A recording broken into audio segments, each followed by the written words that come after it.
नमस्कार, एसटिभी च्याटमा यहाँलाई हार्दिक स्वागत छ। म प्रकाश गिरी। एसटिभी च्याटको आजको अङ्कमा हामी चर्चा गर्नेछौँ फेरि पनि मुद्दा लिम्पियाधुराको केन्द्रमा आइपुगेको छ। नक्साको सन्दर्भमा प्रधानमन्त्रीको स्टेटमेन्टले निकै विवाद ल्याएको छ। यसलाई चर्चा नभनौँ, विवादमा ल्याइदिएको छ। किताब छाप्दाखेरि अहिलेको जुन अस्ति संसदले संशोधन गरिकन अनुसूचीमा राखिएको नक्सा चुच्चो परेको जुन थियो, त्यसको बारेमा उहाँको जुन एउटा विवादास्पद भनाइ आएको छ अथवा भनौँ निर्देशन आएको छ भनौँ त्यसले अब हाम्रो लिम्पियाधुरा सहितको हाम्रो नक्सा चुच्चो परेको परसम्म थियो र त्यो हामी प्राप्तिको दिशातर्फ गइरहेका छौँ भनेर जुन गर्व गरिएको थियो, अब त्यो विषय के भयो? त्यसले के सङ्केत गर्यो? भारतसँग पहिले नै नेगोसिएसन गरेर यो संशोधन गर्नु ठिक हुन्छ भनेर त्यति बेला जति विज्ञहरूले भनिरहेका थिए, उनीहरूको कुरा ठिक रहेछ त? अहिले एउटा चर्चाको बहसको विषय त्यो बनिरहेको छ। र आजको विषयमा हामी मूल रूपमा यो हामी राष्ट्रवादको कुरा, नक्साको कुरा सँगै सरकारले गर्ने सुशासनको कुरामा पनि आउनेछौँ। र यो कुरामा आज हामीसँग कुराकानीको लागि स्टुडियोमा हुनुहुन्छ राष्ट्रिय प्रजातन्त्र पार्टीका अध्यक्ष डाक्टर प्रकाश चन्द्र लोहनी। डाक्टर साहब, यहाँलाई स्वागत छ। धन्यवाद। कुराको सुरुवात चाहिँ अब थुप्रै महत्त्वपूर्ण विषयहरू छन्। म सुरुवात चाहिँ तपाईँहरूको पार्टीबाटै गरौँ जस्तो लागिरहेको छ। डाक्टर साहब, यो तपाईँहरूको चुनाव चिन्हको सन्दर्भमा अलिकति चाहिँ बहस, अलिकति विवाद तन्किरहेको थियो, लम्बिरहेको थियो। अब चाहिँ हलो नै चुनाव चिन्ह राख्ने गरी सहमति भएको भनिएको छ। र त्यहाँ कमल थापाजीको स्टेटमेन्ट मैले पढेको थिएँ र उहाँले हिन्दू राष्ट्रको एजेन्डा बोकेको राप्रपाको निम्ति गाई उपयुक्त चुनाव चिन्ह हो, तर पार्टी एकता जोगाउन सम्झौता अनिवार्य भयो भन्नुभएको छ। तपाईँहरूले पार्टी फुटाउने धम्की दिनुभयो भन्ने कुरा यसैमा अन्तर्निहित भएर आयो हो? होइन, पार्टी त हामीहरू दुईटै पार्टी नै थियौँ, राप्रपा संयुक्त र राप्रपा। अब अहिलेको देशको आवश्यकता अनुसार देशमा एउटा सशक्त राष्ट्रवादी शक्ति चाहिन्छ। दुईटा दलहरूले जुन किसिमबाट राष्ट्रलाई हाँकिराखेका छन्, एउटाले हाँक्नु भएको छ, एउटाले प्रतिपक्षले चाहिँ गर्नुपर्ने भूमिकामा जुन किसिमको भलाद्मीपन भन्नुहोस् न, अब के भन्ने अब देखिएको छ। यो देख्दाखेरि चाहिँ एउटा यहाँ भएका विकृति र विसङ्गतिहरूलाई पनि बाहिर लिएर आउने, आग्रह पूर्वाग्रह नराखेर नेपाली जनताको हितको लागि आवाज उठाउने एउटा राष्ट्रवादी प्रजातान्त्रिक दल चाहिँ चाहिन्छ भन्ने चाहिँ हामी दुइटैमा त्यो अनुभूति भएको हो। त्यसैले यसले यो छोड्यो यो राख्यो भनेर भन्दा पनि मुख्य कुरो के भने एउटा आवश्यकता चाहिँ राष्ट्रिय आवश्यकता थियो। त्यो राष्ट्रिय आवश्यकता हामी दुवै पक्षले महसुस गरेर अहिले तपाईँको चाहिँ एक भएको हो। यो चुनाव चिन्ह यो भन्ने त यो तफसिलका कुराहरू हुन्। मुख्य कुरो अहिले देशको आवश्यकता के थियो त भनेर भन्दाखेरि एकातिर एउटा सरकार छ 2.5 वर्षदेखि देशलाई तहस नहस गर्ने मुडमा गइराखेको छ। जाने होस् नजाने होस् सरकार, जनताको समस्याको छलफल हुँदैन नि। तपाईँको छलफल के को लागि हुन्छ भनेर भनेदेखि प्रचण्डजी र चाहिँ प्रधानमन्त्रीजीको चाहिँ आज के कुरा भयो यसरी कान सुने जस्तो अखबारको पनि मिडिया त्यही छ। आखिर समस्या नै त्यो भएको नेपाली जनताको केही छैन त भने उहाँहरूको एउटा चाहिँ के भनेदेखि आत्मकेन्द्रित त्यो पार्टी जसरी चाहिँ एउटा त्यो दुईवटा नेता केन्द्रित भएर चाहिँ जनतालाई उपेक्षा गरेर गइरहेको छ नि। एकातिर त्यो शक्ति छ भने अर्कोतिर चाहिँ चुप लागेर चाहिँ भलाद्मी हुने शक्ति छ। नेपालको जनताको लागि बोल्ने राष्ट्रवादी प्रजातान्त्रिक शक्तिको आवश्यकता छ अहिले। त्यो आवश्यकताको परिवेशमा त्यो एकता, त्यो स्पेस चाहिँ तपाईँहरूले लिन खोज्नु भएको पक्कै हो। त्यो बोल्ने शक्ति चाहियो हो। तर यसमा चाहिँ यो चुनाव चिन्हको मुद्दा यत्रो ठुलो मुद्दा किन भयो? होइन, चुनाव चिन्हको बारेमा अब हेर्नु 2048 सालमा हामीहरूको दुईवटा पार्टी हुँदाखेरि पनि दुईटै पार्टी भएर आएको, एउटा हलो एउटा गाई भएर आयो। 48 सालदेखि नै हेर्नुहोस् है, त्यो बेलादेखि नै त्यसले गर्दाखेरि उतार चढाव भइरहेको थियो भने अब अहिलेको बेलामा हामीले दुईटैलाई समाहित गरेर एउटा 30 वर्ष पुरानो पार्टी हो। यो त्यो नेपालको तेस्रो पुरानो दल हो राष्ट्रिय प्रजातन्त्र पार्टी भनेको।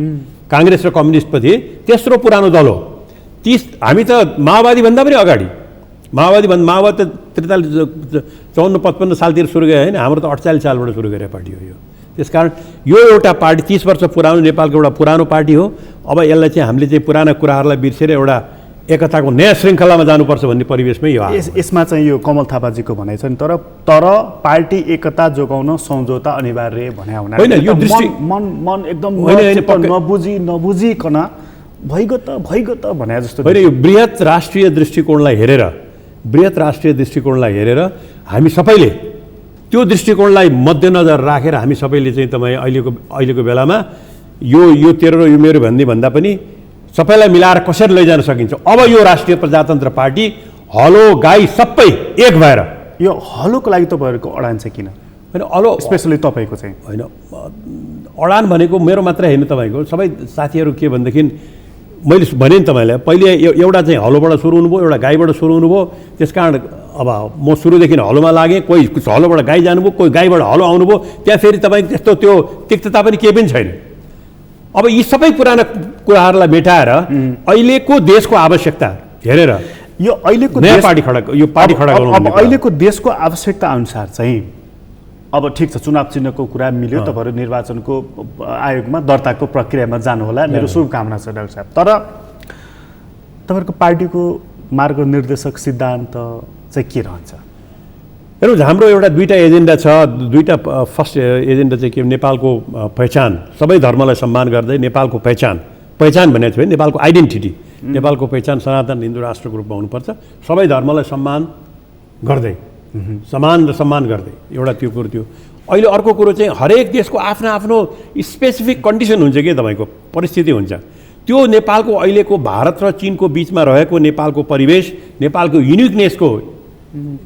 युनिकनेसलाई मध्यनजर राखेर र नेपालको विविधतालाई मध्यनजर राखेर राष्ट्रिय एकताको चिन्हको रूपमा एउटा मोरल फोर्सको रूपमा राष्ट्र संस्था नेपालमा आवश्यकता छ त्यो आवश्यकता छ भन्ने कुरा अहिले 4-5 वर्षदेखि राष्ट्रपतिको जुन किसिमका क्रियाकलापहरू भएका छन् जसरी एउटा चाहिँ देशको नभएर पार्टीको नभएर गुटको होइन हतियारको रूपमा जसरी प्रयोग हुने त्यो त्यत्रो एउटा सम्मानीय संस्था प्रयोग हुने देखिएको छ त्यो हेर्दा नेपालमा नेपालीहरूको 250-300 वर्षदेखि आएको एउटा संस्था जसले नेपाल खडा गरेको छ त्यो राज संस्थालाई शासन गर्ने जनताले हो अरूले होइन तर एउटा चाहिँ एकताको रूपमा चाहिँ जस्तो बेलायतमा रहेको छ जस्तो जापानमा रहेको छ जस्तो थाइल्यान्डमा रहेको छ जस्तो स्क्यान्डिनेभियन कन्ट्रिजमा रहेको छ त्यो रूपमा राख्नु चाहिँ दुईवटा एजेन्डा यो हो भने तेस्रो कुरा भनेको नेपालको विकास भनेको भ्रष्टाचारलाई नियन्त्रण गरेर नेपालका साँच्चीकै गरिब र निमुखा देशका कुना काप्चामा बसेको गरिब र निमुखालाई नयाँ मौकाको सिर्जना गरेर उत्थानको मौका दिने तर यसको फ्रेमवर्क चाहिँ के त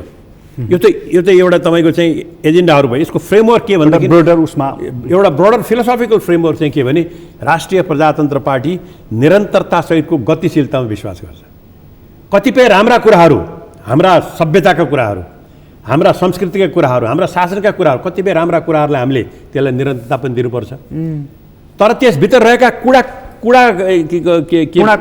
कर्कट छन् त्यसलाई निकाल्नुपर्छ कुडा कर्कट जस्तो जातभातका कुरा छन् एउटा नेपाली अर्को नेपालीलाई हेप्ने कुरा छन् सम्मान दिन नसक्ने कुरा छन् त्यस्तालाई निकालेर राम्रा कुराहरूको निरन्तरता दिएर अनि गतिशीलता भनेको 21औं शताब्दी भनेको जनताको शताब्दी हो 20औं शताब्दीको आधादेखि नै हो यो जनताको शताब्दीमा जनताको हितको लागि नेपाललाई सभ्य सुसम्पन्न सभ्य र तपाईँको सम्मानयुक्त सबै नेपालीलाई एउटा नयाँ राष्ट्रमा यो विश्वमा एउटा ताराको रूपमा सिर्जना गर्नको लागि गतिशीलता डाइनामिजम को आवश्यकता छ भन्नुको मतलब निरन्तरता र गतिशीलताको संयोजनको रूपमा यो अहिलेका एजेन्डाहरू आएका छन् तर यो 21औं शताब्दी हो डाक्टर साहब तपाईँ आफै भनिहाल्नुभयो अब यो 21औं शताब्दीमा फेरि एकताको सूत्रको रूपमा चाहिँ राजतन्त्रलाई राज संस्थालाई चाहियो भन्नु भने त त्यो पश्चगमन भयो नि अग्रगमन भएन नि त फेरि डाक्टर त्यो त के हो पश्चगमन भनेको पछाडि बस्ने बेलायत पश्चगमन हो जापान पश्चगमन हो थाइल्यान्ड पश्चगमन हो स्क्यान्डिनेभियनका संसारका सबभन्दा धनी राष्ट्रहरू छन् अहिले पश्चगमन हुन् तिनीहरू हेर्नुहोस् पश्चगमन र अहिले त पश्चगमन भनेको त के भने जसले नेपाली जनताको विश्वास लिएर नेपाली जनताको सेवक हुन्छु भनेर मालिक जनता हो नेपाली जनताको सेवक हुन्छु भनेर त्यो मालिक नेपाली जनता हो सेवक हुने भनेर जसले आएको छ चुनावबाट त्यसले नेपाली जनताको शोषण गर्छ दोहन गर्छ नेपालको साधन स्रोतलाई आफू र आफ्ना एउटा भुइँफुट्टा वर्ग भन्छु म कि भुइँफुट्टा वर्ग मलाई लाग्छ शब्द पहिले बिपी कोइरालाले निकाल्नु भएको शब्द हो भुइँफुट्टा वर्गलाई तपाईँको चाहिँ पोष्नको लागि जसले गर्छ भने वास्तवमा पश्चगमन भनेको त्यही तत्त्व हो वास्तवमा प्रतिगमन भनेको त्यही तत्त्व हो प्रतिगमनकारी हो त्यो तर इतिहासमा चाहिँ डाक्टर साहब अब तपाईँ हामी सबैले धेरै थोर पढेकै छौँ हेरेकै छौँ 5000 भन्दा बढी चाहिँ राजतन्त्र भएका राष्ट्रहरू रहेछन् संसारमा ती खुम्चिँदै सिद्धिँदै आज 25-26मा सीमित रहेका छन् म तपाईँलाई एउटा भन्छु तपाईँले भन्नुहोस् त 19औं-20औं शताब्दीको सुरुमा कम्युनिजम कसरी बढेर गएको थियो कम्युनिजम सर्वव्यापी भएर जान लागेको थियो होइन। चाइनामा माओवाद जुन कि अहिले आमूल परिवर्तनै भइसकेको छ, किन त्यो परिवर्तन भयो अथवा ढल्दै गयो त? किन रोमानियामा ढलेर गयो? किन तपाईँको चाहिँ रुसमा ढलेर गयो? किन कम्युनिजमका त्यति एउटा मानवतावादी मार्क्सले निकालेको दर्शन र सिद्धान्त त मानवतावादी सिद्धान्तै हो, तर व्यवहारमा किन बिग्रेर गयो भनेर भन्दाखेरि वास्तवमा समयअनुसार त्यो संस्थाले जनताको आकाङ्क्षा अनुसार, समयको परिस्थिति अनुसार, प्रविधिको विकास अनुसार होइन, आवश्यकता अनुसार जब त्यो संस्थाले आफूलाई एडजस्ट गर्न सक्दैन त्यो बेलामा त्यो संस्था ढलेर जान्छ। सामन्तवाद ढलेर गएको कारण त्यही हो।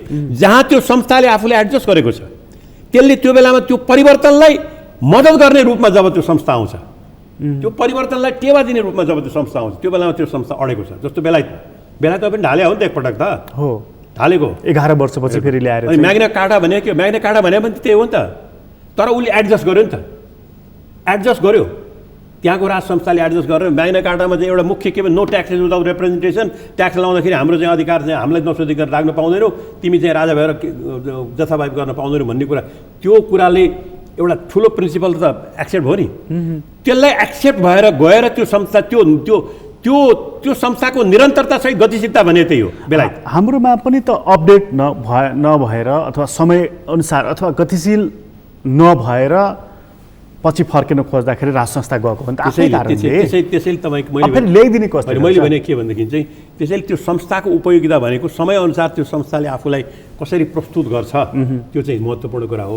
र नेपालको अहिलेको परिवेशमा त्यो संस्थालाई तपाईँको चाहिँ के भनेदेखि एउटा नेपालीहरूको एउटा नैतिक शक्ति, मोरल फोर्सको रूपमा, मोरल फोर्स भने धेरै ठुलो कुरा हो के तपाईँको।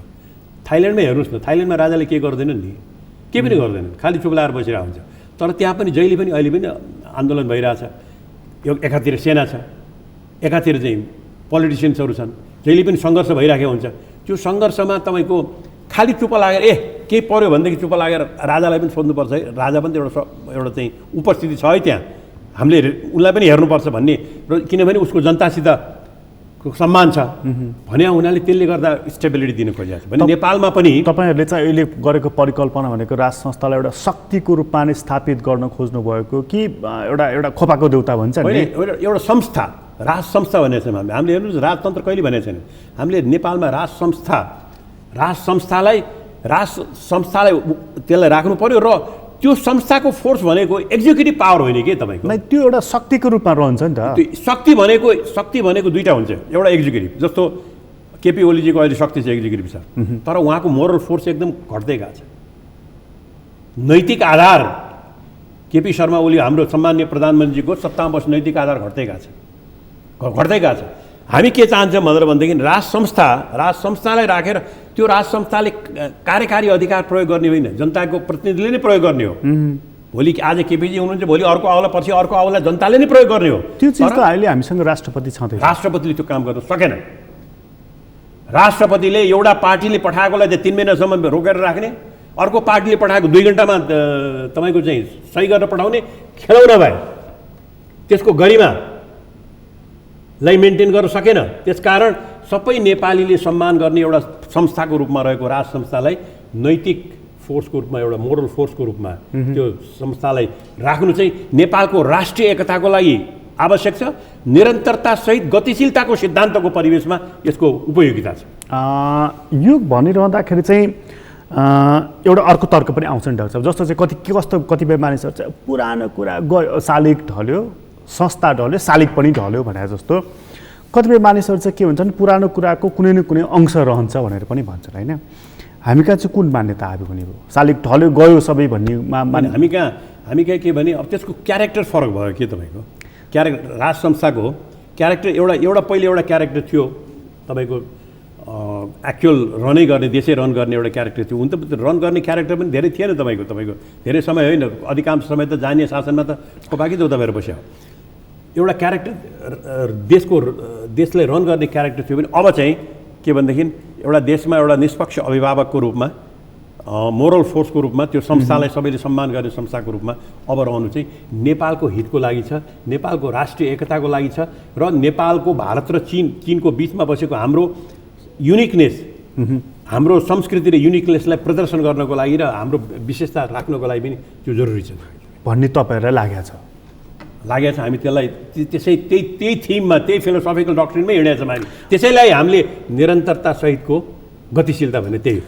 अस्ति भर्खर असोजको 3 गते यो संविधान बनेको 5 वर्ष पुरा भयो भनेर हामीले मनायौँ। सरकारले चाहिँ दीप प्रज्वलन गर्नु भन्यो, कतिले के गरे आफ्नो ठाउँमा छ। तर यो संविधान चाहिँ गतिशीलताको लागि एउटा ठुलो राजमार्ग हो। अब यहाँबाट पछाडि फर्किने होइन, अगाडि नै बढ्ने हो। केही कमजोरीहरू भए सच्याउने हो, अगाडि नै बढ्ने हो भनेर अस्ति भर्खर संविधान दिवस मनाएको नि डाक्टर साहब भनिराख्नु भयो, उहाँले त भनिराख्नु भएको थियो। तर अब तपाईँले यो राज संस्थाको कुरा गर्दाखेरि त्यो संविधानलाई गतिशील बनाउने, अगाडि बढाउने होइन, केलाई च्यात्ने भन्ने कुरा आयो नि त। यो संविधानलाई गतिशील बनाउनलाई हो यो। तर सुन्नुहोस् न, म भन्छु गतिशील बनाउनलाई हो।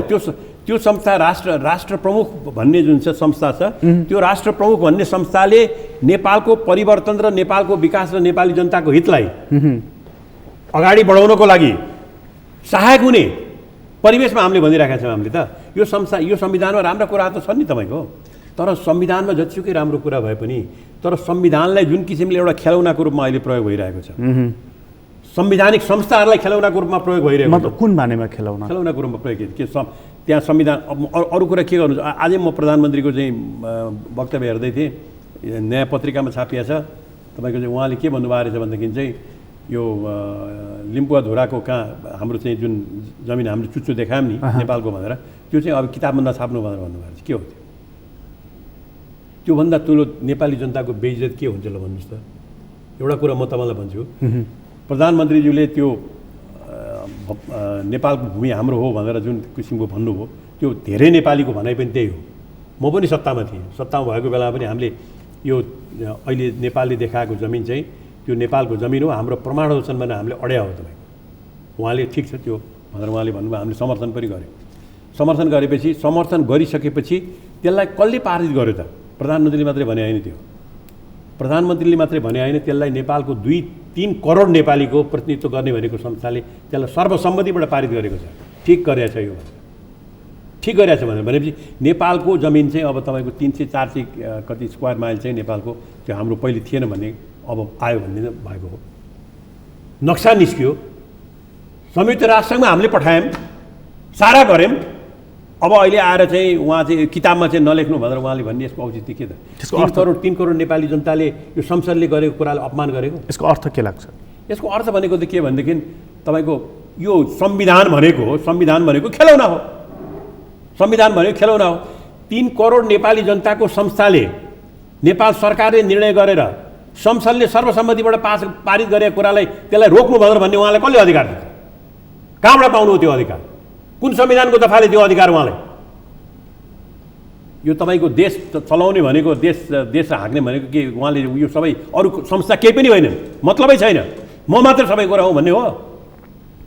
यो तपाईँको यसरी संविधानलाई खेलौना बनाएर नेपाली जनताका प्रतिनिधिमूलक संस्थाहरूलाई खेलौना, संसदलाई चाहिँ खेलौना बनाउने प्रवृत्तिमा अहिले गएको छ भने यो सरकार, अरूले त कुरा छोडिदिनुहोस् न। अख्तियार दुरुपयोग आएको त खेलौना भइसक्यो, अदालत खेलौना भइसकेको छ। पार्टीका मान्छेहरूलाई नियुक्ति गर्ने प्रक्रियाले उहाँले सुधार गर्नु भएन। अख्तियार दुरुपयोगमा लडाइँ भइरहेको छ, किनभने भोलि त्यो ठाउँमा को आउँछ जसले मैले गरेका अनाचारहरूले, मैले गरेका दुराचार, मेरा सरकारको समयमा भएका दुराचारलाई माफी दियोस्। तर यति छिटै आशंका नगरिकन त्यही प्रधानमन्त्री केपी ओली हो नि त डाक्टर साहब कि नक्सा जारी गर्ने, संविधानको संशोधन गर्ने, भारतलाई यो जमिन हाम्रो हो भनेर अडान लिने त्यही मान्छेले यति छिटै आशंका नगरौँ। एउटा कुरा भन्छु, म नै हुँ, म प्रकाश चन्द्र म नै हुँ जसले उहाँले नाकाबन्दीको समय सबभन्दा बढ्ता उहाँलाई समर्थन गरेको व्यक्ति पनि म पनि हो। आफूले सकिया जति मेरो क्षमताले ठिक कुरा गर्नुभएको छ भनेर यो नक्सामा चाहिँ उहाँले चाहिँ हाम्रो यो नक्सा हाम्रो यो सिमानाभित्रको हो भनेर भन्दाखेरि त्यसमा समर्थन हामीले गरेका थियौँ, हाम्रो दलले गरेका थियौँ, संसदमा गरेका थियौँ हामीले। ठिक कुरा गर्नुभयो तपाईँले भनेर उहाँले नगरे होइन। तर गरिसकेर नेपाल सरकारको क्याबिनेटले पास गरेर, नेपाल सरकारको संसदले पास गरे, संसद सबभन्दा ठुलो बडी हो, नेपाल सरकारको संसदले पास गरेर ल यो अनुसारको हाम्रो नक्सा हो भनेर भनिसकेपछि त्यसलाई चाहिँ तपाईँको संयुक्त राष्ट्रमा पठाइसकेर अनि त्यसपछि आएर अहिले किताबमा नछाप्नु भनेर भन्नुको मतलब के त? सबलाई च्यालेन्ज गर्ने उहाँलाई अधिकार छ। कुन संविधानको कुन दफाले दियो यो संसदले तपाईँको सर्वसम्मतिबाट गरेको कुरालाई च्यालेन्ज गर्ने अधिकार। तर उहाँको हामीले पटक पटक सुनेका छौँ डाक्टर साहब, यो जमिन प्राप्ति ठुलो कुरा हो र त्यो मेरै कालमा प्राप्त हुन्छ, यसमा चिन्ता नलिनुहोस् भन्ने उहाँको मूल भनाइ त छ। अब त प्राप्त त हुने भइहाल्यो त नि। अब तपाईँको अखबारमा किताबमा चाहिँ लेख्न नपाउने भएपछि प्राप्त भयो। अब संसदले गरेर निर्णयलाई उहाँले उपेक्षा गरेपछि प्राप्त भयो। अब गुम्यो त्यसैदेखि घुम्यो राख्यो केही छैन। म त सरकारको रवैया भन्दैछु। भनेको मतलब यो संविधानलाई मतलब तपाईँ अघि जुन खेलौना बनाइएको छ यो संविधानमा पिपलको सार्वभौमिकता भन्ने कुरा छ नि, जनताको सार्वभौमिकता भन्ने कुरालाई नै अहिलेको सरकारले खेलौना बनायो। तर तपाईँ पटक पटक परराष्ट्र मन्त्री पनि भएको मान्छे डाक्टर साहब, यो राज्य सत्ता सञ्चालनको सन्दर्भमा एक देश र अर्को देशको बिचमा त विभिन्न चरणमा नेगोसिएसन हुन्छन्। अब त्यसमा मैले के भन्नुपर्छ तपाईँलाई? नेगोसिएसनको लागि त नेगोसिएसनको लागि के तपाईँको जमिन चाहिँ मेरो 450 बिघा 450 स्क्वायर माइल जमिन चाहिँ अहिले मैले चाहिँ ल अहिले त्यसको बारे वास्ता नगरौँ भन्ने कुरा हुन्छ नेगोसिएसनमा। जमिन भनेको लालपुर चाहिँ एक आनाको पनि महत्त्व हुन्छ। तपाईँको एक पैसा पनि तपाईँ छोड्नु न। तपाईँकै घरमा चाहिँ जमिन छ भनेदेखि कसैले छिमेकीले पर्खाल अलिकति ल्याए भएन भनेर जान्नु नि तपाईँ। सारा कुरा गरिसकेर हो ठिक छ ल म 1 मिनटको लागि त्यो कुरो पनि थियो डिप्लोमेसीमा, त्यो पनि कुरा गर्ने हो भनेदेखि विवाद भइसकेपछि प्रधानमन्त्रीले कि त इन्डियालाई भनेर मैले त यो चाहिँ अब संसदबाट पास गराउने म स्थितिमा म गइसकेँ, त्यस कारण कि त कुरा गर्नु पर्यो। यो त हाम्रो विवादास्पद जमिन यसको बारेमा एउटा निर्णय गर्नु पर्यो। निर्णय नगरी म पनि बस्न सक्ने अवस्थामा छैन भनेर कि त्यो बेलामा संसदमै नलगेर डायलग गर्नु पर्थ्यो वार्ता गर्नुको लागि। तर वार्ता त्यो बेलामा चाहिँ यो नेपालकै हो भनेर तपाईँले भन्नुभयो। सारा देशले तपाईँलाई समर्थन गर्यो, संसदले समर्थन गर्यो, 3 करोड मान्छेको प्रतिनिधिहरूले समर्थन गरे, चाहे मधेसवादी पार्टी हुन्, चाहे नेपाली काङ्ग्रेस हुन्, चाहे राप्रपा हुन्, सबैले साराले समर्थन गरेर त्यो बल तपाईँलाई दिनुभयो। कत्रो बल थियो? त्यो बल दिएर संयुक्त राष्ट्रसँग पठाउनु भयो। अब अनि अहिले चाहिँ आएर चाहिँ तपाईँले चाहिँ त्यसलाई चाहिँ हाम्रा हजुरबाट भनेअनुसार चाहिँ त्यसलाई नराख्नु भनेर भन्ने तपाईँलाई कुन अधिकार कसले दियो? श्री 3 महाराज भन्दा पनि बढी हुने अधिकार तपाईँहरूलाई कसले दियो? अधिनायकवाद भनेको यो होइन।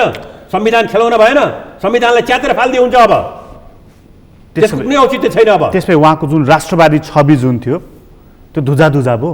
राष्ट्रवादी छविको बारेमा त अब तपाईँको के भने राष्ट्रवादको जुन भावना हो, हेर्नुहोस् राष्ट्रवादको भावनालाई जुन किसिमबाट आफ्नो क्षणिक स्वार्थको लागि प्रयोग भएको जस्तो मैले देखेँ के तपाईँको क्षणिक स्वार्थको लागि एउटा देशको दूरदृष्टि नराखेर तपाईँको भारतसितको सम्बन्धमा, चीनसितको सम्बन्धमा कसरी रणनीतिक सन्तुलन राखेर नेपाललाई जोगाउने भन्ने कुराको चिन्तन नगरेर क्षणिक आवेशमा आएर दूरदृष्टि छैन। दूरदृष्टि राखेको भएदेखि त उहाँले यी कदमहरू लिने अगाडि विचार गर्नु पर्थ्यो नि त। संसदमा जाने अगाडि विचार गर्नु पर्थ्यो, कसरी डायलग गर्ने भन्ने कुरा विचार गर्नु पर्थ्यो। सबै कुरा पार गरिसकेपछि खोला तर तपाईँ पारै गइसकेपछि ए भनेर जाने। आज तपाईँलाई ग्लानी भइरहेछ डाक्टर साहब कि मैले त बेकार राष्ट्रवादी भनेछु, बेकार समर्थन गरेछु केपी ओलीलाई भनेर? होइन, मैले त्यो बेलामा गर्दाखेरि उहाँ राष्ट्रवादी सबै नेपालीको हित हेर्ने मान्छे नै हो भन्ने लागेको थियो मलाई। तर मैले अहिले के लागेको छ भनेदेखि चाहिँ उहाँको राष्ट्रवाद, सामान्य हाम्रो प्रधानमन्त्रीजीको राष्ट्रवाद भनेको उहाँको सत्ताको लागि एउटा यन्त्र मात्रै, खेलौना मात्रै हो, नेपाली जनताको परिप्रेक्ष्यमा होइन। म अघिकै प्रश्नमा आएँ डाक्टर साहब, तपाईँ खेलौना भन्दै हुनु त्यो संविधान, हामी संविधानको दिवस मनाएको सन्दर्भलाई कुरा गर्दै यहाँ आइपुगेका थियौँ। भनेपछि अब हाम्रो संविधान चाहिँ बिपीले पनि एक ठाउँ भन्नुभएको छ होइन, यदि संविधान कार्यान्वयनमा गएन, त्यसमा लेखिएका अक्षरहरू कार्यान्वयनमा गएनन् र तिनले जनताको मुहारमा खुसी ल्याएन भने त्यो किताबमा परिणत हुन्छ भनेर हाम्रो संविधान पनि त्यो एउटा सानो एउटा किताबमा मात्रै सीमित भयो। अब संविधानमा म फेरि पनि भन्छु तपाईँ, संविधानमा कतिपय राम्रो कुराहरू छ, संविधानमा उपलब्धिका कुरा छन्, जनतालाई जस्तो अधिकारको हस्तान्तरण गर्ने कुरा छ। हामीले विकेन्द्रीकरण मात्रै भन्यौँ, अहिले गएर गाउँपालिकालाई पनि दिएको छ अधिकार, धेरै अधिकार एउटा सरकारै बनाएको छ। त्यो सरकार बनाएको छ भनेदेखि त्यसलाई दिएको अधिकार दुरुपयोग नहोस् भनेर तपाईँले यन्त्र बनाउनु त्यो तपाईँको जिम्मेवारी हो। सन्तुलन र नियन्त्रण गर्नु जिम्मेवारी, तर अधिकार चाहिँ दिनुपर्छ जनतालाई, किनभने त्यहीकै सरकार भयो भने त्यहाँको जनताले अलिकति प्रति जिम्मेवारी त होला नि त। त्यो राम्रा कुराहरू छन् तपाईँको है। तर त्यस्तै 33वटा कि कतिवटा त हाम्रा फन्डामेन्टल अधिकारहरू छन्। एउटा देश त्यो 100वटा भन्दा बढ्ता अधिकार व्याख्या गरेर देश पनि छ, एउटा मैले नाम बिर्सेँ, हाम्रो 31वटा छ, हाम्रो 31वटा थियो, 100वटा भन्दा बढ्ता फन्डामेन्टल अधिकार भएको देश पनि छ। त्यो पनि साह्रै गरिब छ तपाईँ, के भने त्यो तपाईँले गरिसकेपछि, त्यो अधिकार गरिसकेपछि स्कोप बढाउनु भयो नि तपाईँले, राज्यको स्कोप त बढाउनु भयो। स्कोप बढाएपछि क्षमता बढाउने कि नबढाउने, राज्यको क्षमता, राज्य बलियो हुने कि नहुने, राज्य बलियो हुनु के गर्नु पऱ्यो? राज्य बलियो हुनु विधि पद्धति अनुसार राज्य चल्नु पर्यो। राज्य बलियो हुनको लागि कार्यकारीले गर्ने तपाईँको दुरुपयोग रोक्नको लागि त्यत्तिकै अरू इकाइहरू पनि बलियो पार्नु पर्यो। त्यो मौलिक हक तपाईँको जति धेरै बढाइयो त्यसले सँगसँगै अर्थतन्त्र मजबुत हुनुपर्छ। मौलिक अर्थतन्त्र त एउटा अङ्ग हो। मौलिक हक बढाउनुको साथसाथै त्यसको साथसाथै त्यो मौलिकहरूलाई व्यवहारमा उतार्नको लागि राज्य बलियो हुनुपर्छ। राज्य बलियो हुनुपर्छ भनेको तपाईँले भनेको जस्तो अर्थतन्त्रलाई तपाईँको चाहिँ अनुशासित हुनु पर्यो, नीतिहरू चाहिँ जनता केन्द्रित भएर जानु पर्यो। र त्यसको कसैले चाहिँ दुरुपयोग गर्यो भने चाहे त्यो मन्त्री होस् चाहे प्रधानमन्त्री होस् भोलि गएर झारखण्ड जानुपर्ने स्थिति पनि सुनिश्चित गर्नु पर्यो। सुनिश्चित गर्नु पर्यो भन्छु म। तपाईँले आफूले नै भोलि कारबाही हुन्छ भने त्यसलाई सुनिश्चित गर्नुपर्छ है। सुनिश्चित गरेर जानु पर्यो। त्यो हो राज्य बलियो बनाउने। राज्य बनाउने कुरा चाहिँ के हो भनेदेखि चाहिँ अहिलेको तपाईँको लिम्बुधुरा कुराले देश देखाइसक्यो। राज्य भनेको नै मै हुँ, आई एम द स्टेट। मैले भनेपछि जे पनि हुन्छ, संविधान छोडिदेऊ, एभ्रिथिङ मैले भनेपछि जे पनि हुन्छ भन्ने यो मनस्थिति लिएर राज्य बन्छ। प्रधानमन्त्रीलाई यो अधिकार छ कि छैन डाक्टर साहब, कि जस्तो संसदबाट संविधानको संशोधन भएर अनुसूचीमा राखिएको चुच्चे नक्सा, अब मान्नुहोस् अहिले उहाँ जुन कुरा आएको छ कि किताबमा त्यो क्षेत्रफल सहितको नक्सा नराख्नु भनेर, प्रधानमन्त्रीलाई त्यो भन्ने अधिकार हुन्छ कि हुँदैन? कसरी हुन्छ भने मैले त बुझेको छैन। म संवैधानिक कन्स्टिट्युसनल एक्सपर्ट त होइन, तर नेपालको संसदले पारित गरेर तपाईँले त्यसलाई चाहिँ ओके भनेर संयुक्त राष्ट्र अन्तर्राष्ट्रिय जगतमा समेत त्यसलाई पठाइसकेको नक्सालाई प्रधानमन्त्रीले अहिले रोक्नु अहिले राख्नु भनेको त्यसको मतलब के त हाम्रो त्यो 467 जमिन के 67 किलोमिटर जमिन बढ्या हो कि होइन त्यसो भएदेखि? बढ्या भनेको हाम्रै थियो। हाम्रो एक्चुअल क्षेत्रफल कति हो? हाम्रो एक्चुअल क्षेत्रफल कति थियो त? हाम्रो पहिले त्यो 467 जोडिएर क्षेत्रफल दियो कि नजोडिएर क्षेत्रफल दियो त? नापी विभागले भन्नु पऱ्यो नि त के हो त हाम्रो क्षेत्रफल, देशको क्षेत्रफल अहिले कति हो भने यो उहाँले ठुलो हिमालयन ब्लन्डर भन्छु म। हिमालयन ब्लन्डर गर्नुभएको छ उहाँले। भनेपछि त्यो जुन चुच्चो परेको नक्सा जुन छ अब त्यो अङ्कित भइसक्यो, त्यसबाट पछि हट्ने अधिकार प्रधानमन्त्रीलाई छैन। हट्यो भने के हुन्छ? होइन, त्यसबाट पछि हट्ने अधिकार प्रधानमन्त्री होइन। म संविधान मान्दिनँ भनेर संविधान मान्दिनँ, म भोलि नै म श्रीतिनमय भनेर पनि भन्न सक्नुहुन्छ नि त। भनेको हट्यो भने उहाँलाई देशघातीको आरोप लाग्ने हो। पक्कै हो भनेपछि भोलि के भने हाम्रो विवाद विवाद भइसक्यो हुनाले यसको बारेमा वार्ता गरौँ भनेर उहाँको सरकारले भने पनि छ। भारतसित वार्ता गरेर दुवै देशलाई मान्य हुने किसिमका सम्झौता गरेर त्यो फेरि संसदबाट पारित भयो भनेदेखि त्यसको अर्कै स्थिति आयो। जस्तो भारत र बङ्गलादेशको पनि भएको छ। भारत र बङ्गलादेशको पनि सीमा सम्झौतामा वाद विवाद भएको थियो। वाद विवाद भएपछि डायलग भएपछि भारतले केही छोडिदियो, त्यसलाई उनीहरूले पारित गरे। डायलग भएर भोलि त्यो हुने कुरा भिन्दै हो। डायलग भएर त्यो बाटै छैन भनेर त म भन्दिनँ तपाईँ। डायलग त हुनुपर्छ दुईवटा देशको बिचमा।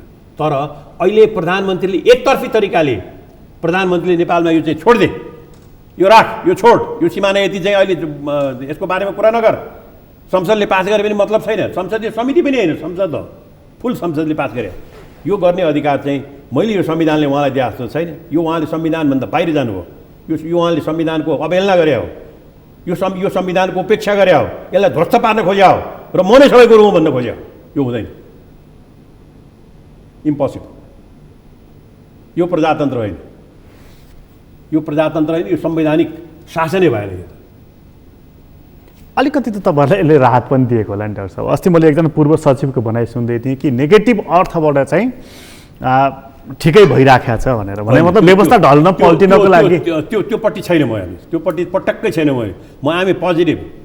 किनभने ढल्ने सल्ने भनेर यहाँ तपाईँको अराजकता हुने भने मतलब हामी सानो देश छौँ। सानो देशले दुईवटा ठुला देशको बिचमा बसेको सानो देशले आफू अराजक भएर जाने हो भने आफ्नो स्वतन्त्रतालाई धरापमा पार्नु, त्यसैले हुँदैन। त्यो म त्यो पक्षमा हुँदैन।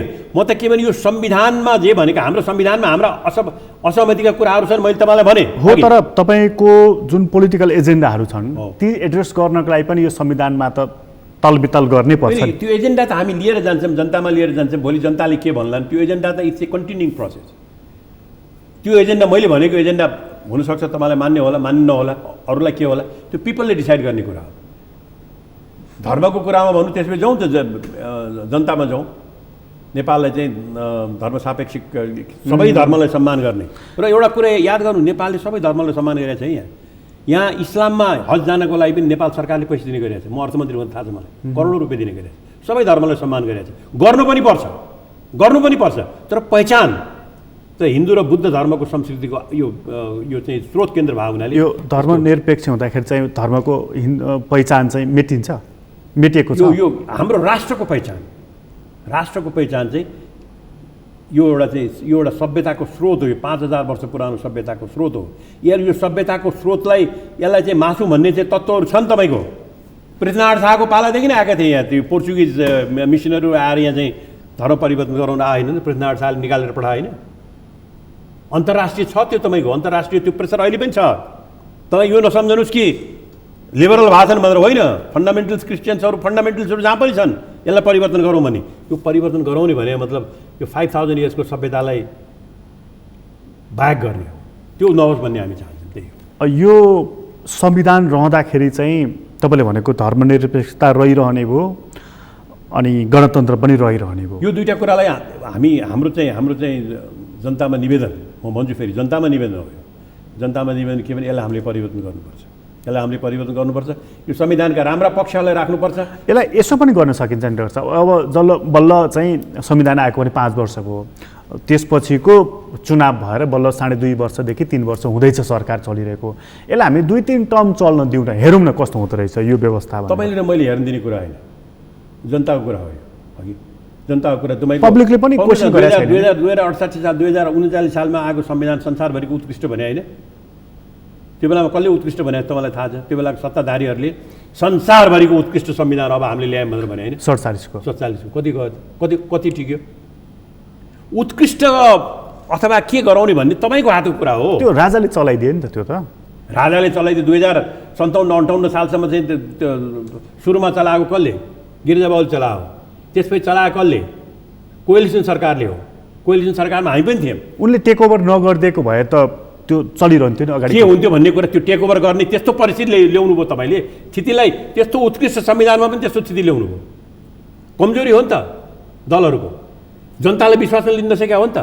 त्यसको फाइदा अरूले लियो। त्यसैले मैले भन्न खोजेँ के भनेदेखि यो संविधान कति जान्छ जाँदैन भन्ने भन्दा पनि यो संविधानमा भएका कुरालाई, कतिपय कुराहरूलाई चाहिँ जसले नेपालको एकतालाई बलियो पार्छ त्यसलाई स्थापित गरौँ र यसमा भएका राम्रा कुराहरूलाई, जनतालाई दिएका अधिकारका कुराहरूलाई सुनिश्चित गरौँ र संवैधानिक सन्तुलन र नियन्त्रणलाई तोड्ने जुन सिस्टम छ अहिले तपाईँको, एउटा हेर्नुहोस् त, एउटा मान्छे एउटा विद्युत प्राधिकरणको एउटा चिफमा पनि कत्रो लडाइँ भइरहेछ अहिले। किन त भनेर भन्दाखेरि यो मान्छेले चाहिँ आफू नै बढ्ता क्रेडिट लियो, हामीलाई त दिएन भनेर तपाईँको अहिले हेर्दाखेरि त्यस्तो देखिन लाग्छ, आइरहेको छ अहिले त्यस्तो। मैले क्रेडिट लिन पाइनँ भनेर। अब सत्ता तपाईँले चलाउनु भएको छ, लिनुहोस् न क्रेडिट। कसले नाइ भनेको छ? राम्रो कामको क्रेडिट लिनुहोस् न। त्यो लिनु पनि नसक्ने, काम गर्ने मान्छेलाई काम पनि गर्न नदिने, अनि तपाईँ चाहिँ राज्य बलियो बनाउँछु भनेर जाने। कसरी हुन्छ राज्य बलियो? जहाँ काम गर्ने मान्छेले काम गर्न पाउँदैन, जहाँ प्रतिभा भएको मान्छेले काम गर्न पाउँदैन, जहाँ उसको कार्यकुशलता र उत्कृष्टता देखिन पाउँदैन, त्यो देखिने बित्तिकै तपाईँ उसी डराउने। यसरी राज्य बन्छ। 2/3 सरकार डराउनु त किन डराउँथ्यो डाक्टर साहब? तर महा डराइरहेको छ। एउटा डाक्टर गोविन्द केसी चाहिँ डराइरहेको छ। डाक्टर गोविन्द केसीले के भन्नुभएको छ? डाक्टर गोविन्द केसी त हरेक ताली तपाईँको अनसन हुँदाखेरि सम्झौता हुन्छ। सम्झौता हुँदाखेरि आज कति 10-12 ताली भइसक्यो उहाँले अनसन गर्नुभयो। अघि सम्झौता हुन्छ, सम्झौता लागु हुँदैन। गएको पटक पनि उहाँको बारेमा सम्झौता भएको थियो। सम्झौता पनि के सम्झौता भने जुम्लामा गएर मेडिकल स्कुल चाहिँ खडा हो, त्यहाँको जनताको लागि चाहिँ, जुम्लेली जनताको लागि चाहिँ मेडिकल स्कुल चाहियो, त्यहाँको जनताले चाहिँ स्वास्थ्य पाएन। अहिले सबै इन्डेक्समा हेर्नुहोस् त्यो क्षेत्र पछाडि परेको छ। गर्छु भनेर तोक्यो पनि काम गरेन। त्यो एकजना मान्छेलाई तपाईँको अब ल्याएर अहिले चाहिँ तपाईँको अनेक थरीका जो नाटक गरेर सबभन्दा डराएको कोसिस त डाक्टर केसी डराएको छ। डराएको चाहिँ तपाईँको चाहिँ कुलमान सिंह चाहिँ डराएको छ। तर देखाउनु म भइरहेको छु नि, म त किन हो, मलाई यसो गर्ने।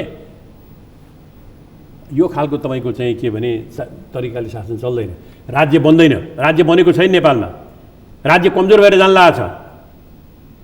वैधानिकताले मात्रै तपाईँको चाहिँ चुनावमा आएको 3 वर्ष अगाडि तपाईँको जनताले दिएको त्यही वैधानिकताले नै म सबै कुरो हुँ भनेर भन्नु चाहिँ चुनाव भनेको एउटा अङ्ग मात्रै हो, एउटा पार्ट मात्रै हो।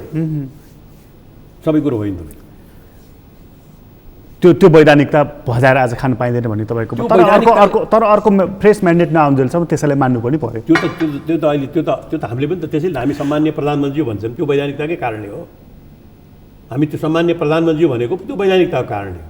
त्यो 5 वर्ष छ, 5 वर्ष जनताले म्यान्डेट दिएको त्यसलाई नमन गरेर हो तपाईँ भनेको। तर त्यसको मतलब त्यो वैधानिकताको दुरुपयोग हुन लाग्यो भने, त्यो वैधानिकताको दुरुपयोग आफू आफ्नो एउटा भुइँफुट्टा वर्ग र आफ्नो समूह र देशलाई दोहन गर्न दुरुपयोग हुन लाग्यो भने त्यो बेलामा नबोलेर बस्नु कातरता हुन्छ। त्यो बेलामा नबोलेर बस्नु त्यसलाई उत्प्रेत्साहित गरेको हुन्छ, प्रोत्साहन गरेको हुन्छ। डाक्टर साहब, तपाईँलाई प्रधानमन्त्रीको इमान्दारितामाथि साह्रै ठुलो शङ्का छ? होइन, म इमान्दारिता भन्दा पनि म सिस्टमको कुरा गरिरहेको छु, व्यक्तिको कुरा गरिदिनु हेर्नुहोस् अघि म त्यसरी म प्रधानमन्त्री पनि संस्था हो नि त। बुझेँ, प्रधानमन्त्री संस्था हो, केपी ओलीको व्यक्ति हो। तर त्यो संस्थाले जसरी काम गरिराखेको छ, जसरी संस्थाले नेतृत्व दिन सके, देशलाई दिनुपर्ने हो जुन आशा गरेको थिएँ, त्यो पटक्कै छैन, संविधानको विपरीत गइरहेको छ। तर त्यही प्रधानमन्त्री हो नि डाक्टर साहब, तपाईँ पनि पटक पटक मन्त्री हुनुभयो, आज होइन पञ्चायत कालदेखि हुनुभयो, धेरै कुरा देख्नु भएको छ, त्यत्रो अध्ययन गर्नुभएको छ। तपाईँहरूले पनि चलाउन नसकेका रेल त अस्ति उहाँले टुप्लुक्क ल्याइदिनु भयो त। रेल सपना त आखिर उहाँले चुनावको बखतमा त्यही रेल भनेर त्यो रेल तपाईँको कहिले सुरु भएको थाहा तपाईँको? जनकपुर नै सुरु त बुझेँ। त्यसरी तपाईँ कुरा गर्ने हो भने राणा शासनको समयमा ठुल्ठुलो कामहरू भएको छ मलाई, जाने शासनको काम ठुल्ठुलो कामहरू भएको छ। सती प्रथा उन्मूलन त्योभन्दा ठुलो अग्रगामी कदम के? कम कुरो हो र? कमारी उन्मूलन त्योभन्दा ठुलो अग्रगामी के? कम कुरो हो र? त्रिचन्द्र कलेजको स्थापना त्योभन्दा ठुलो अग्रगामी कदम के? त्यो बेलामा कम कुरो हो र? होइन, भएको छ नि। रेल लगाएको तपाईँको चाहिँ त्यो बेलामा बरु गरेका कामहरू कति मासेर गएको छन् अहिले। धुरसिङको र काठमाडौँको रोपवे थियो नि त, त्यो रोपवे कहाँ गयो अहिले? त्यो बेलामा बनाएको थियो टनेल, त्यो टनेल कहाँ गयो अहिले? ऊ बेलामा बनाएको थियो तपाईँको चाहिँ त्यो ट्रली बस भक्तपुर जाने, क्लाइमेट चेन्जको कुरा पनि थिएन त्यो बेलासम्म, त्यो कहाँ गयो अहिले तपाईँको? चन्द्रशमशेरले बनाएको 1930 मा बनाएको रेल त्यो चन्द्रशमशेर जस्तो लाग्छ मलाई। चन्द्रशमशेरले बनाएको त्यो बेलामा बनाएको, त्यसलाई मर्मत गर्न सकेका थिएन, मर्मत गरेर हामीले ल्यायौँ। मैले त्यसको मतलब त्यो भनेकोमा तपाईँको चाहिँ अन्यथा भने होइन, तर त्यो यस्ता कुराहरूलाई चाहिँ मैले मेरो भनाइ चाहिँ थियो कि त्यो चन्द्रशमशेरकै पालामा 1927 मा त्यो बन्यो। तर तपाईँको एउटा कमिटमेन्ट नि एउटा प्राइम मिनिस्टरको, म रेल ल्याउँछु भनेर चुनावमा गएकै हो नि। रेल ल्याउँथ्यो, म रेल ल्याउँछु भनेको जनकपुरको बिग्रेको रेल ल्याउँछु भने अब हो,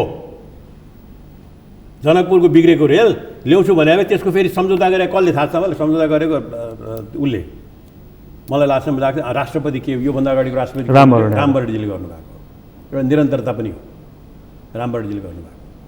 त्यसले यस्ता झिना मसिना कुरामा अल्मलिने सट्टा मेरो भनाइमा त उहाँ कमिटमेन्टमा चाहिँ खरो उत्रने मान्छे हो, गरेको कुरा कमिटमेन्ट खरो मलाई तपाईँले जसरी गर्नुभएको छ नि कमिटमेन्टमा घर घरमा चाहिँ म ग्यास ल्याउँछु भनेर एकदम एउटा भन्नुभयो, फोटो पनि आएको थिएन। अब तपाईँको चाहिँ तपाईँ हावादारी कुरा भन्छ नि, एउटा नेपाली एउटा उखान थियो कि हावादौर्जे भन्ने, त्यस्तै हावादारी कुरा होइन। तर यो यस्तो हुन्छ नि डाक्टर, अब समयको कसीमा त हामी सबैजना उभिनु पर्ने हुन्छ नि त। तपाईँ पनि एकचोटि कृषि मन्त्री भएको बेला मैले त्यति बेला तपाईँको रिपोर्टै पढेको थिएँ। 20 वर्ष कृषि नीति तपाईँले ल्याउनु भएको थियो, 20 वर्षको लागि योजना भनेर होइन, कृषि मन्त्री हुँदाखेरि। तर त्यसले आजसम्म पनि मल एउटासम्म पनि ल्याउन सकेन। तपाईँलाई एउटा कुरा भन्छु, मैले त्यो म नगरेको कुरा मैले गरे पनि भन्दिनँ। 20 वर्ष योजना मभन्दा अगाडि नै यो जोन मेलर एन्ड कम्पनी भन्ने अमेरिकाको प्रख्यात तपाईँको चाहिँ यस सम्बन्धी अनुसन्धान गर्ने कम्पनी हो, त्यसलाई लिएर आएर यहाँ 20 वर्ष योजना तयारै भएको थियो।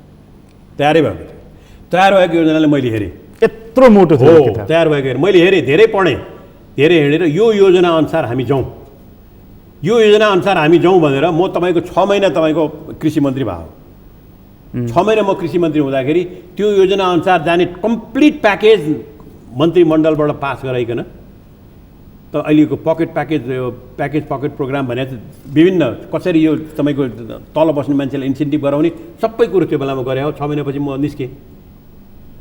अब अहिले जानुभएको छ हाम्रो भुषालजी, दलाल पुँजीवादको विरोधी भनेर जानुभएको छ, हामी आशा गरौँ उहाँबाट पनि केही होस्।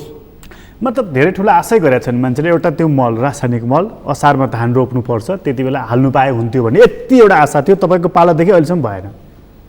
मेरो पालामा मलाई 6 महिना जति म 6 महिना 7 महिना हुँदाखेरि मलाई त्यो सम्झना छैन त्यसको अभाव भएको। तर उहाँहरू अहिले 2-2.5 वर्ष यहाँ बसिसक्दाखेरि पनि त्यो सिस्टम किन नबनाएको त?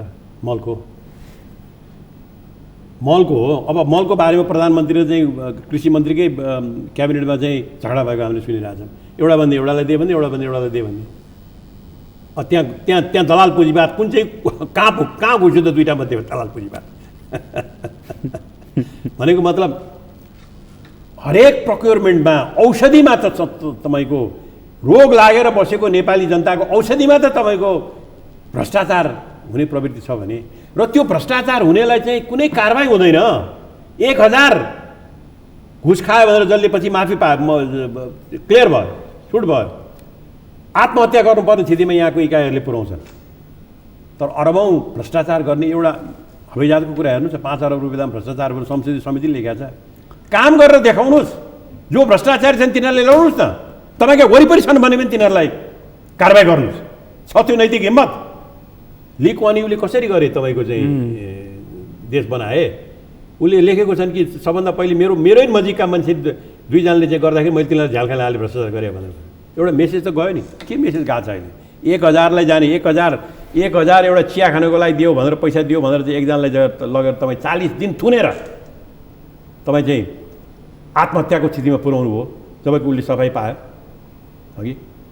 अरबौँको भ्रष्टाचार गर्दाखेरि चाहिँ त्यसलाई चाहिँ तपाईँ राजनीति भनेर त्यसलाई आँखा चिम्लेर बस्नुहुन्छ भने तपाईँको मूल्य मान्यता यो संविधान अनुकूल छ भनेपछि हामीले कस्तो राज्य बनायौँ त डाक्टर साहब? यो बनिरहेको जुन नयाँ नेपाल 62 नयाँ नेपाल त अहिले उहाँको उच्चारणै गइसक्यो। अब कसैले पनि भन्दैन नयाँ नेपाल। पहिले माओवादीले भनेको थिए अघि माओवादी नयाँ नेपाल शब्द कसरी सुरु? म तपाईँलाई भन्छु, नयाँ नेपाल शब्द बाबुराम भट्टराईजीसित हामी जब हापुरेमा जाँदाखेरि हामीले एउटा डकुमेन्ट लिएर गएको थियौँ। त्यो डकुमेन्टमा हाम्रो कल्पनाको नयाँ नेपाल यो हो भनेर हामीले डकुमेन्ट लिएर गएको थियौँ। ल तपाईँ हेर्नुहोस्, यसमा के सुधार गर्नु पर्यो, के परिवर्तन गर्नु पर्यो, संविधानमा हामी सबै परिवर्तन गर्न तयार छ भनेर गएको थियौँ हामी। नयाँ नेपाल शब्द तर पछि नयाँ नेपाल अब हामीबाट खोसेर माओवादीले लिएर जानुभयो। उहाँहरू नयाँ नेपाल भनेर भन्न थाल्नुभयो। ठुलो सब पार्टीले भनेको उहाँहरूकै शब्द भयो। अब अहिले उहाँहरूलाई त्यो भन्नु पनि लाज लाग्छ। प्रचण्डजीलाई पनि लाज लाग्छ। के नयाँ नेपाल भन्ने हो? बाबुरामजीलाई पनि लाज लाग्छ, सबैलाई लाज लाग्छ। तपाईँहरू चाहिँ अब नयाँ नेपाल होइन, बरु पुरानो नेपाल होइन। पुरानो नेपाल होइन, त्यो नसम्झनुहोस्। हामी के भनेदेखि निरन्तरता सहितको गतिशीलतामा आधारित नेपालमा हामी छौँ। यसमा चाहिँ अरू राजनीतिक दलहरू काङ्ग्रेस र कम्युनिस्ट पार्टी दुईटै कन्भिन्स हुन्छन् डाक्टर साहब? होइन, कङ्ग्रेस र कम्युनिस्ट पार्टीहरूको पनि डकुमेन्ट हेर्नु हो भनेदेखि त कङ्ग्रेसको पनि त एउटा हेरिटेज भएको पार्टी हो नि त। बिपी जस्तो एउटा ठुलो एउटा तपाईँको स्टेट्सम्यान, यो रिजनकै स्टेट्सम्यान भन्नुहोस् न, त्यस्तो मान्छेले लेखेका दर्शन दृष्टिकोणहरूको सँगालो बोकेको पार्टी हो नि त। नेकपा पनि त तपाईँको सङ्घर्षै गरेर जिन्दगीभर सङ्घर्ष गरेर आएको पुष्पलाल जस्तो मान्छे जसले चाहिँ आफ्नो होल लाइफै तपाईँको एउटा दृष्टिकोणको लागि दिए। त्यो दृष्टिकोणहरूलाई उहाँहरू मेन कुरो के भने त्यो दृष्टिकोणलाई बिर्सनु हो उहाँहरूले। त्यसको स्थान छ र आज कम्युनिस्ट पार्टी र कङ्ग्रेस पार्टी? मैले भन्न खोजेँ के भने त्यो दृष्टिकोणमा निहित जुन तपाईँको मूल्य र मान्यता छ त्यो त ब्रान्ड भयो।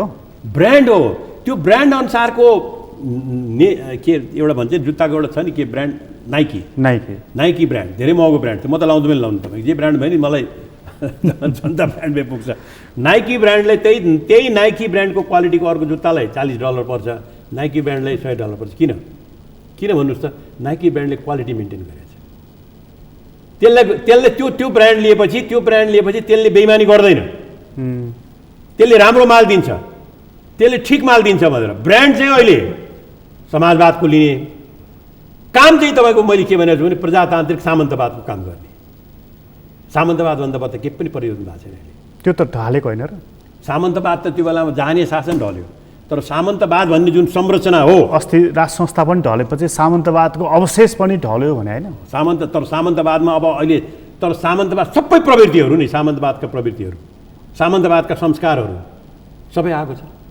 सामन्तवादको दोहन गर्ने विकासको नाममा पहिले चाहिँ जमिनको उत्पत्तिबाट दोहन हुन्थ्यो। लर्ड के ब्यारोन के लर्ड सर्ड हुन्थ्यो नि पहिले तपाईँको। हाम्रो पनि जमिनदार कटकनदार हुन्थे नि। अब अहिले चाहिँ त्यही खालले दोहन भइरहेको छ, तर नाम परिवर्तन भएको छ। स्रोत अब यो बाटोबाट हिँडेर कहाँ पुगिन्छ? यो बाटोबाट यसरी जसरी गएको छ यो बाटोबाट जाने हो भने यसलाई समयमै हामीले करेक्सन गर्न नसक्ने हो भने नेपालमा अराजकता र विद्रोहको स्थितिमा नेपाल पुग्छ।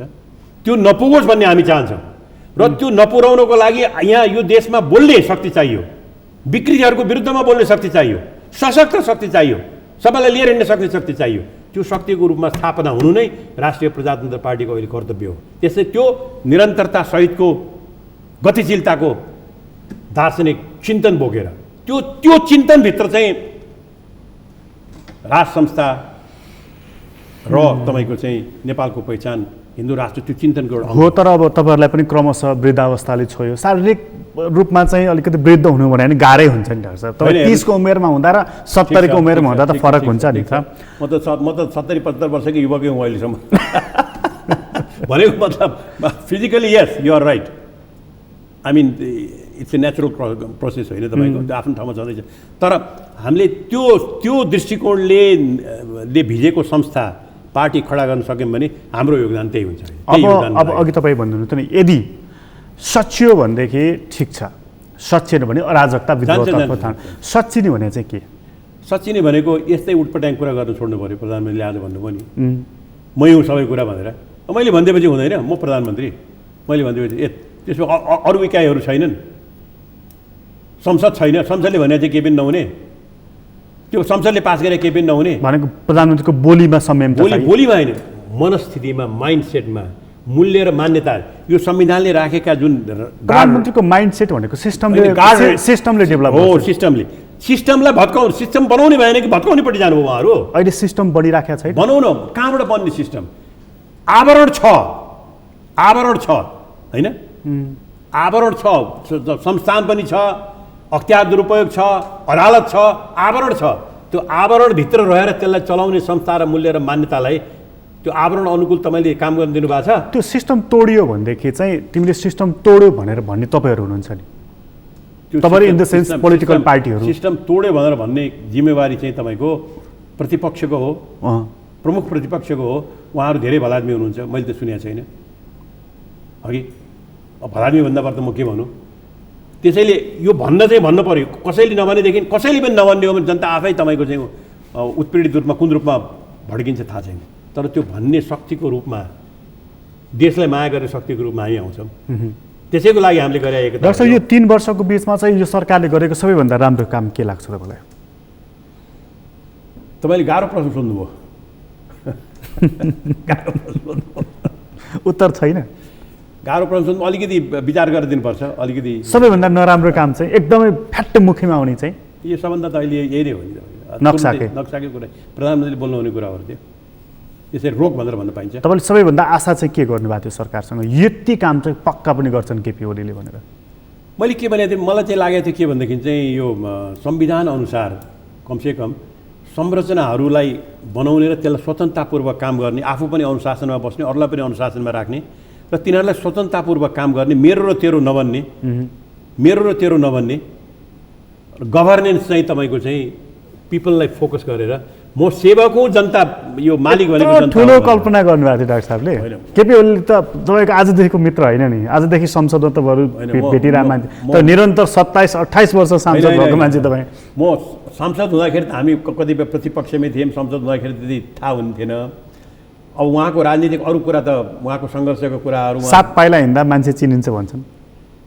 अब त्यो चाहिँ कतिपय कुरा थाहा थिएन। केपी ओलीको बारेमा उहाँका अहिले साथीहरू पनि भन्छन् हामी त चिन्दैन छ मान्छे पो रहेछ भनेर भन्छन् कि मान्छे थाहा हुँदैन तपाईँको धेरै। त्यो बानीमा भन्नुहुन्छ भने चिन्न सकेकै हो, चिन्न नसकेकै हो। सबैभन्दा चिन्न गाह्रो मान्छेलाई नै हुन्छ भन्छन्, फेरि गाह्रो भन्छ त्यो पनि भन्छन्। नेकपा यतिसम्म चाहिँ गतिशील नभइकन, यतिसम्म अवरुद्ध, यतिसम्म भद्रगोले हुन्छ भने नि अब नेकपामा पनि तपाईँको यसलाई कसरी उहाँहरूले चाहिँ त्यो ठुलो पार्टी छ हेर्नुहोस्, त्यहाँ पनि पढे लेखेका मान्छे छन्, सक्षम मान्छेहरू पनि छन्, देशलाई गरौँ भन्ने मान्छे थुप्रै छन्। अब उनीहरूले कुन तरिकाले, अब एउटा भन्छ नि कुन तरिकाले यसमा शुद्धिकरण ल्याएर लैजान्छन् अथवा चाहिँ आकार दिन नसक्नुको कारण केही त हुन्छ नि, त्यहाँ पक्कै केही कारण त हुन्छ। त्यही हो। अब अहिले त के भनेदेखि जो यस्तै हुँदो रहेछ कि तपाईँ कम्युनिस्ट पार्टीमा पनि तपाईँको स्टालिन हुन्जेलसम्म कसैले बोल्न सक्थ्यो? स्टालिन हुन्जेलसम्म अहिले स्टालिन केपी ओली हुनुभयो। मैले त्यो भनेको छैन, तपाईँले अर्थ लाउनु भाइ, मैले त्यो भनेको छैन। तर स्टालिन हुन्जेलसम्म त क्रुसेवले पनि बोलेको थिएन। केपी ओली हुन्जेल प्रचण्डजी नि बोलिसक्नु भइरहेको छैन, विपक्षी पनि तपाईँले भनिहाल्नु यस्तो भलादमी त देखेको थिएन भनेर। भनेपछि केपी ओली भनेको चाहिँ त्यो गरुडको अगाडि परेको सर्प जस्तो भएका छन् अरू सबै। प्रचण्डजीले पनि के भने उहाँले चाहिँ अब एउटा के जुन भ्यालुजहरू उहाँले प्रोजेक्सन गर्नुभएको केही भ्यालु प्रोजेक्सन गरेर त्यसलाई अड्या भनेर देखाउन सक्नु भने राम्रो हुन्छ, होइन खालि सत्ताको खेल मात्रै भन्ने इमेज आयो भनेर भनेदेखि त्यो के मतलब हुँदैन। त्यसमा त्यति सुन्दर देखिराख्नु भएको छैन हाम्रो निकट भविष्य अथवा सुदूर भविष्य। यदि तपाईँको नेपाली काङ्ग्रेसभित्र पनि एमालेभित्र पनि एमाले र नेकपाभित्र पनि जहाँ जो एउटा युवा जमातहरू छन् जो भविष्यको लागि नेपालको आशा हुन्, उनीहरूले साँच्चीकै वैचारिक रूपमा सैद्धान्तिक रूपमा व्यावहारिक रूपमा विद्रोह गर्न सक्छन् कि सक्दैनन्, त्यो एउटा मेन कुरो आएको छ। हाम्रो तरिकाबाट त हाम्रो पार्टीले त हामीले गर्ने काम चाहिँ अब गर्छ। यदि ती पार्टीहरूभित्र युवाहरूले विद्रोह गर्न सकेनन् भने यो कोल्याप्स हुन्छ सबै चिज के हुन्छ भन्न सक्दिनँ, तर यो रूपमा चाहिँ रहँदैन है, यो रूपमा रहँदैन। तपाईँ प्रेडिक्ट गर्न गाह्रो छ। हेर्नुहोस् अरब स्प्रिङ आउँदाखेरि के भयो, एउटा दुईवटा मान्छेले चाहिँ तरकारी बेच्नेकोले गर्दाखेरि कस्ता घटना भयो, मान्छेको पिल्सेर बसिरहेको हुन्छ, कुन बेलामा कसरी विस्फोट हुन्छ। र सबभन्दा डरको कुरो के भनेदेखि चाहिँ चीन र भारतको बिचमा बसेर त्यस्तो खालको काम गर्ने चाहिँ सुविधा हामीलाई छैन है।